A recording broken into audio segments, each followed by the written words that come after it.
Would you believe me if I told you that my 5-year-old Oliver would rather eat a cookie than a carrot? He would. Now, my 10-year-old Phoenix will not eat vegetables no matter what. And I think the difference between my 5-year-old and my 10-year-old is that I started taking Oliver to the community garden when he was 18 months old. It started out we just were looking for somewhere to go to meet other babies when Phoenix was in school. But after a while, we figured out that he and I really liked going to the garden, and he was learning a lot there, so we kept going, and I became really involved in it. Now today, I'm going to persuade you that every neighborhood would benefit from having a community garden. Now, some of you might argue that community gardens can attract criminals and vandals, and I'm going to explain to you why that's not true. And those of you that are already excited about the idea of maybe having a community garden in your neighborhood, I'm going to give you some arguments to help win over some of those skeptics. Now, you're probably wondering why you should listen to me. Well, I do have some experience helping to run a community garden, and I've read a lot of books and articles about gardening and community gardening specifically. Now, I'm going to tell you how community gardens can help reduce crime, how they benefit the environment, and how they get people to eat healthier foods. Now, some people claim that community gardens attract crime to neighborhoods.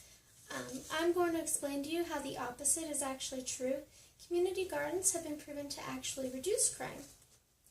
In this visual aid from Poe and Sullivan's 2001 study, Environment and Crime in the Inner City, Does Vegetation Reduce Crime? Accessed July 14th, 2016. You can see that the less vegetation there is in a neighborhood, the higher the crime rate.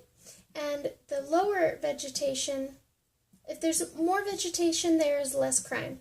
And that goes for all types of crime: violent crime, property crime, and just crime in general. In neighborhoods where there are a lot of community gardens, there are less calls to police. And community gardens can be anti-crime agents, accessed on the Michigan State University website, July 14th, 2016. Christine Hahn tells the story of police officer Rob Davis, who in 1994 started a community garden in a vacant lot that was in a place where he was patrolling that was full of crime and trash. And after 1 year, the 3 apartment complexes surrounding the garden, crime went down 30%. After 3 years, it went down 55% after putting in the garden. And another way that community gardens help is by reducing crime. They get people out of their houses, they get to know their neighbors, they start to recognize who belongs in the neighborhood, who might be there causing trouble. They can even serve as an extension of the Neighborhood Watch program. In my old neighborhood in San Jose, after we put in the community garden, we actually saw a reduction in the amount of crime and trash and graffiti in the neighborhood. And in the last year before I moved away from there, the community gardeners stopped 3 burglaries by calling the police by noticing that someone was where they didn't belong.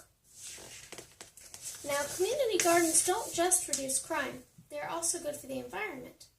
One way that they help is by lowering air pollution. The plants in the garden help produce oxygen, and they take in carbon dioxide. And when food is locally produced, you don't have as many trucks transporting it, which lowers fuel consumption and emissions from trucks. They also help filter rainwater. In their paper, Community Gardens in Milwaukee, Procedures for Their Long-Term Stability and Their Import to the City, published in 2003 by Bremer, Jenkins, and Cantor, they talk about how plants and the microorganisms that live symbiotically with the plants help filter rainwater as it goes through the ground, and so that when it becomes groundwater for us to drink, it's actually cleaner and safer. And another way that community gardens help the environment is they help people compost, which puts less trash in our landfills. And in this chart from the Center for Sustainability and Commerce at Duke University website, the average person generates 4.3 pounds of waste per day. That's 1,600 pounds of waste. All of these in the red and the light blue at the top can be composted. That's 2/3 of our trash can actually be composted, and only 1/3 of it needs to go to the landfill. So community gardens are good for that, giving people access to places to compost. And another way that they help is by helping people be healthy. They give people access to healthy foods. Community gardens donate thousands and thousands of pounds of extra food to food pantries. According to GardenDallas.org, accessed July 14th, 2016, Dallas area community gardens donate on average over 7,000 pounds of food per year. That's just in Dallas area. On this chart, you can see that actually 14% of American households are food insecure. That means that 1 out of every 7 people does not have access to enough food, at least sometimes during the year. Now, last year I taught in a math class that had 35 students. That means out of those students, at least 5 of them were living in food insecure households.